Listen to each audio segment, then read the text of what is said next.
എന്റെ അമ്മേ.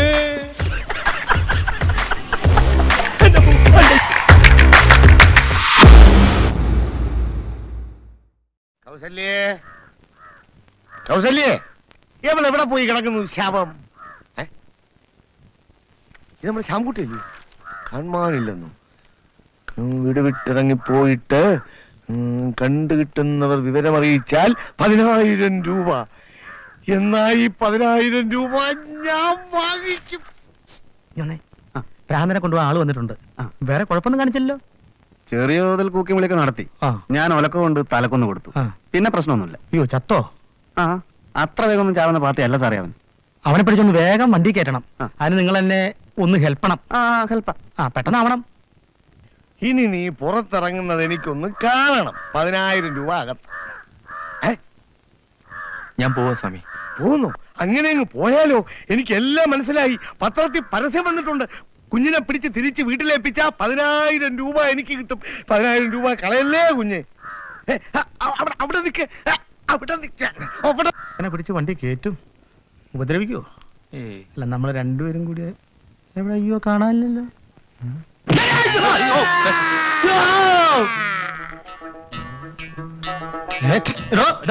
പോകാം. കാറ് താഴെ വന്ന് നിൽക്കുന്നു.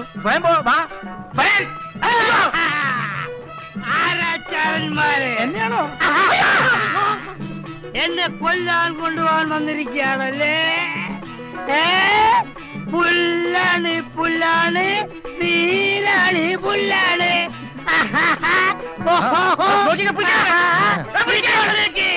പട്ടാണ് പട്ടാണ് പാട്ടാണ് പട്ടാണ് പാട്ടാണ് പട്ടാണ്.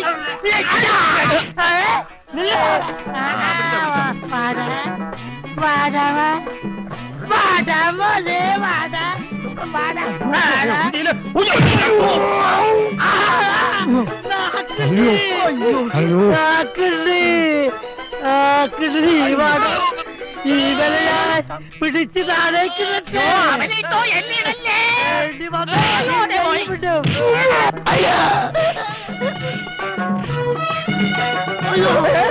അയ്യോ, എനിക്ക് ഭ്രാന്തില്ല. എവിടെ? അവിടെ. അയ്യോ, പോകണ്ട. അങ്ങോട്ട്.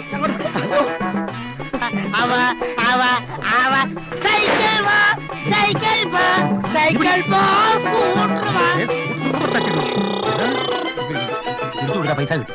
എത്ര രൂപ കിട്ടും? കിട്ടോ? എന്നാ നമുക്ക് 2 രൂപ കൂടെ പിടിക്കാം.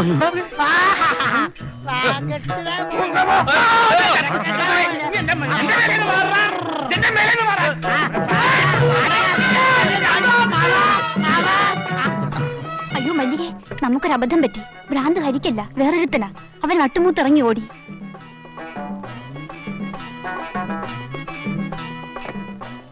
Hari, I am sorry.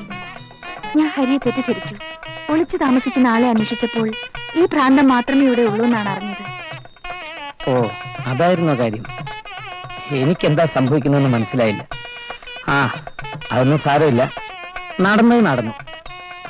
അടുത്ത പരിപാടി തീരുമാനിക്കാം. തീരുമാനിക്കാനൊന്നുമില്ല. നമ്മൾ വിവാഹിതരാകുന്നു. ഓക്കെ?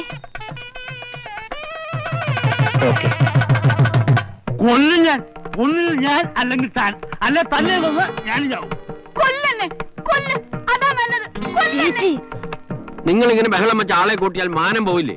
പിന്നെ പുറത്തിറങ്ങി നടക്കാൻ ഒക്കുവോ? ഇതിൽ കൂടുതൽ എന്തോന്നും മാനം പോകാൻ? താൻ ഈ എഴുത്തുകണ്ടോ? ഇവളുടെ പൂവാലം കാമുകൻ എഴുതിയിരിക്കുന്നു. അതും എനിക്ക്. ഞാൻ രേവതിയെ വിവാഹം കഴിക്കാൻ ആഗ്രഹിക്കുന്നു. ഞങ്ങളുടെ ഹൃദയങ്ങൾ കടയിൽ വെച്ച് കണ്ടുമുട്ടി ഒന്നുചേർന്നു പോയി. കാര്യങ്ങൾ നല്ല രീതിയിൽ നടക്കാൻ വേണ്ടിയാണ് ഞാൻ അങ്ങേക്ക് ഈ കത്ത് എഴുതുന്നത്. ഈ ബന്ധത്തിന് നിങ്ങൾ അനുവദിച്ചില്ലെങ്കിൽ ഞാനും രേവതിയും നിങ്ങളുടെ സമ്മതമില്ലാതെ ഒളിച്ചോടി പോകാൻ നിർബന്ധിതരാകും. ഓടിക്കോ. എന്താ ഒളിച്ചോടുന്നത്? എല്ലാവരുടെയും മുമ്പിൽ കൊടുത്തിട്ട് ഓടിക്കോ. പക്ഷേ അതിനു മുമ്പ് ഞാനും താനും തമ്മിലുള്ള ബന്ധം വേർപെടുത്തണം. ചേട്ടാ, ഇയാളിത് മനഃപൂർവ്വം ആരെയോ കൊണ്ട് കരഞ്ഞു കുട്ടി എഴുതിപ്പിച്ചതാ. എന്നെ ഇവിടുന്ന് പറഞ്ഞയച്ചിട്ട് ആ കൊച്ചു പെണ്ണില്ലേ, അവളെന്നോട്ട് എഴുന്നള്ളിക്കാനാ. അത് നടക്കില്ല. ഞാൻ ഇവിടുന്ന് പൊയ്ക്കോളാം. പക്ഷെ അതിനു മുമ്പ് 3 കുട്ടികളെപ്പുറത്തോ സ്വർണവും പലിശയും തിരിച്ചു കിട്ടണം. അത്രല്ലേ വേണ്ടു? മനസ്സില്ല. അതുകൊണ്ട് കേസ് കൊടുക്ക. ഇപ്പൊ താൻ ഈ വീട്ടിൽ ഇറങ്ങണം, അല്ലെങ്കിൽ ഞാൻ ഇറങ്ങും. എന്താ വേണ്ടേ? ചേച്ചി എനിക്കറിയാം. ഈ പറയുന്നത് പോലെ ഒരു ബന്ധവും ചേച്ചിക്കില്ല. മേനോൻ അദ്ദേഹത്തിന് എനിക്കറിയാം. യാതൊരു വൃത്തികേടും അദ്ദേഹത്തിന്റെ കയ്യിലില്ല. നിങ്ങളുടെ അറിവിനെ പറ്റി കൂടുതലൊന്നും പറയാതിരിക്കുക നല്ലത്. നിന്റെ വർഗത്തിൽ ഒരെണ്ണത്തിന് പോലും കുടിക്കുന്ന വെള്ളത്തിൽ പോലും വിശ്വസിക്കാൻ ഒക്കില്ല. അമ്മ വെങ്കന്മാരെ പോലും. സത്യം പറഞ്ഞാൽ ഞാൻ അറിയാതെ നിനക്ക് പുതിയ ലൈൻ ഉണ്ടോന്ന് വരെ എനിക്ക് സംശയമുണ്ട്. ഓ വക്കീലെ, ഞങ്ങളുടെ കാര്യം പറഞ്ഞ് നിങ്ങൾ തമ്മിൽ തല്ലണ്ട. പക്ഷെ ഇതിൽ എത്രമാത്രം വാസ്തവമുണ്ട്, ആരാണ് ഇതിന് ഉത്തരവാദി എന്നൊക്കെ അറിഞ്ഞതിന് ശേഷം നമുക്ക് തീരുമാനമെടുക്കാം. അല്ലാതെ പരസ്പരം കുറ്റപ്പെടുത്തുന്ന കാര്യമില്ല. അവനെ ഞാനിവിടെ വരുത്താം. ഞാൻ വിളിക്കാം. അയ്യോ അയ്യോ മേനോൻ അദ്ദേഹം മുൻകോപിയാ. ഞാനും കല്യാണിയും അപ്പുറത്തേക്ക് മാറി നിൽക്കാം. മേനോൻ അദ്ദേഹം ആദ്യമായിട്ട് അവനുമായിട്ടൊന്ന് സംസാരിച്ച് കാര്യത്തിന്റെ കിടപ്പുവശം മനസ്സിലാക്കി ബഹളം കൂടാതെ ഒഴിച്ചുവിടാൻ സാധിക്കുമെങ്കിൽ അതാ നല്ലത്. പാടി.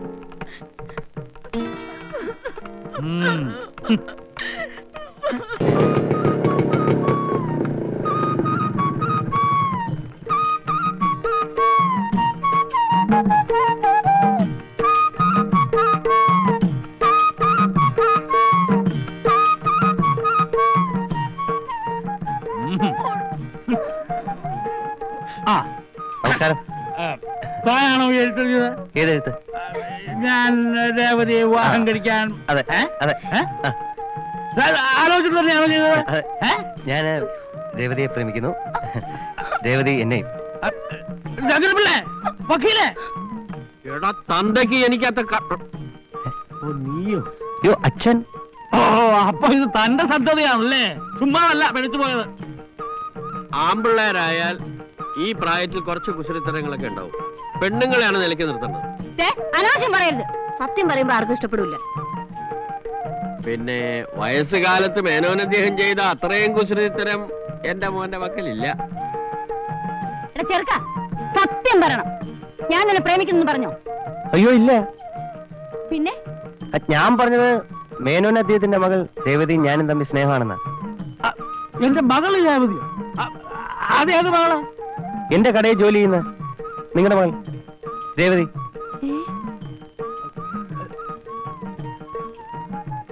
സത്യം പറ മനുഷ്യ, ഞാൻ അറിയാതെ നിങ്ങൾക്ക് എത്ര ഭാര്യ മക്കളുണ്ട്? എടോ എനിക്കൊന്നും അറിയില്ല. അത് കൊള്ളാം. സ്വന്തം മകളെ അറിയില്ലെന്ന് പറഞ്ഞാലോ? ഞാൻ അവളെ ദിവസവും ഇവിടെ കൊണ്ട് വിടാറുള്ളതല്ലേ. വെറുതെ കള്ളം പറയാതെ അമ്മാവ. അമ്മാവനോ? ഏത് വകുപ്പിലെ? ആ പെണ്ണിപ്പോ നിന്റെ കടയിലുണ്ടോ? ഉണ്ട്. വിളിപ്പിക്കേ. ആ വരട്ടെ. വിളിക്കേ. ആ വിളിക്കാം.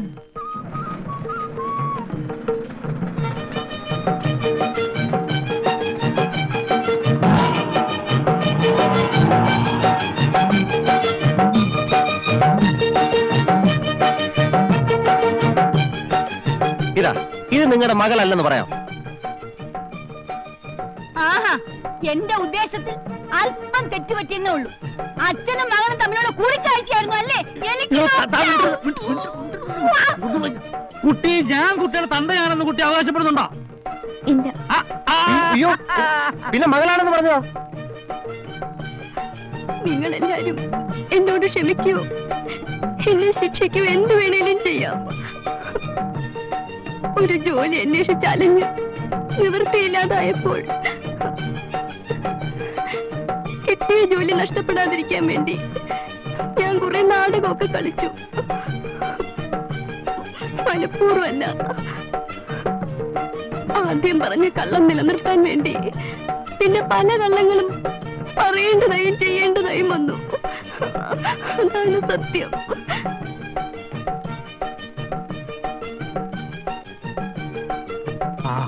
സംഭവിക്കേണ്ടതൊക്കെ സംഭവിച്ചേ തീരൂ. കുട്ടി കരയണ്ട. ഞങ്ങൾക്കാർക്കും കുട്ടിയോട് യാതൊരു വിരോധവും. അപ്പോ നിങ്ങളുടെ മറ്റേ മോനോ? വീണ്ടും തുടങ്ങി.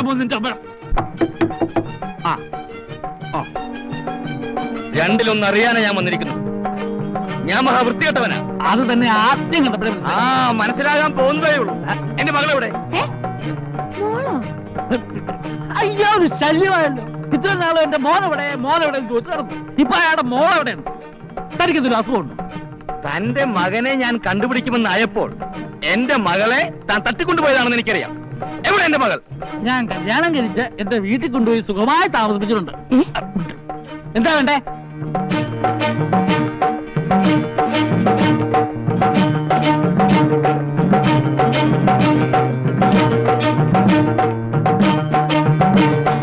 തന്റെ കളി ഇന്ന് ഞാൻ നിർത്തും.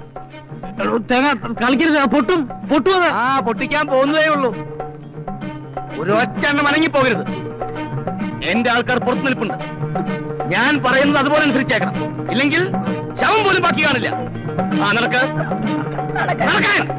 അല്ല ഞാനും വരണം. ആ വേണം, നടക്ക്. അങ്ങോട്ട്.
സമാധാനമല്ലോ തനിക്ക് അല്ലേ?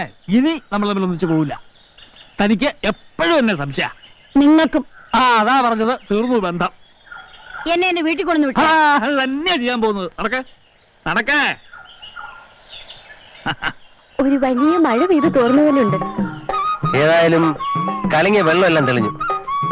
രാമുണ്ണി മേനോന്റെ മകളാണ് എന്ന് ധരിച്ചാണ് ഞാൻ പ്രേമിച്ചെങ്കിലും ഇത്രയൊക്കെ നടന്ന സ്ഥിതിക്ക് കഴിഞ്ഞതൊക്കെ മറന്നാളെ. എന്നായാലും ഒരു പെണ്ണെ വലിച്ച് തലേ കെട്ടണം. എന്നാ പിന്നെ രേവതി തന്നെ എന്റെ തലയിലോട്ട് കയറിക്കും. ഗോപു പറയുന്നു ഗോപുവിന് വിവാഹം കഴിക്കണമെന്ന്. ശ്യാമു അത് തന്നെയാണ് പറയുന്നത്. ഇത്രയും കാലം ഞാനും ശ്യാമുവും ഭാര്യയും ഭർത്താവുമായി അഭിനയിച്ചുകൊണ്ടിരുന്നു. ആ ഒരു കൺസിഡറേഷനെങ്കിലും ഞാൻ ശ്യാമിനോട് കാണിക്കണ്ടേ? അപ്പൊ രണ്ടുപേരെയും ഒരുമിച്ചാവാന്നാണോ? ഇവിടെ ഈ യുദ്ധം നടന്നതിനിടയിൽ ഞാനൊരു കാര്യം ഒപ്പിച്ചു. എന്താ അത്? ഒരു നറുക്കെടുപ്പ്. നിങ്ങളുടെ രണ്ടുപേരുടെയും പേര് ഇതിലുണ്ട്. ഗോപു എടുക്കൂ. ആരുടെ പേര് വരുന്നോ അയാളെ ഞാൻ വിവാഹം ചെയ്യാം.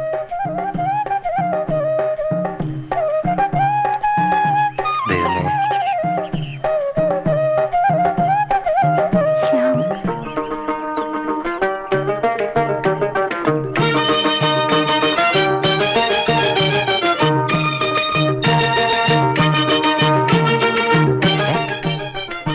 ശ്യാം ശ്യാം. ഏയ്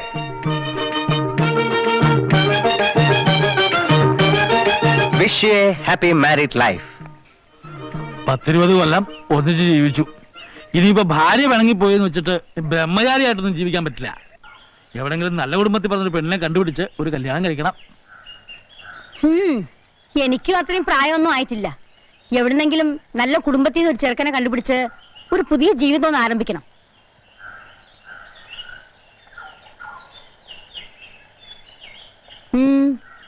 എന്താ? എനിക്ക് ഏതായാലും ഒരു പെണ്ണിനെ കണ്ടുപിടിക്കാതിരിക്കാൻ പറ്റില്ല. എനിക്കും ഒരു ചെറുക്കനെ കണ്ടുപിടിക്കാൻ പറ്റില്ല. എന്നാ പിന്നെ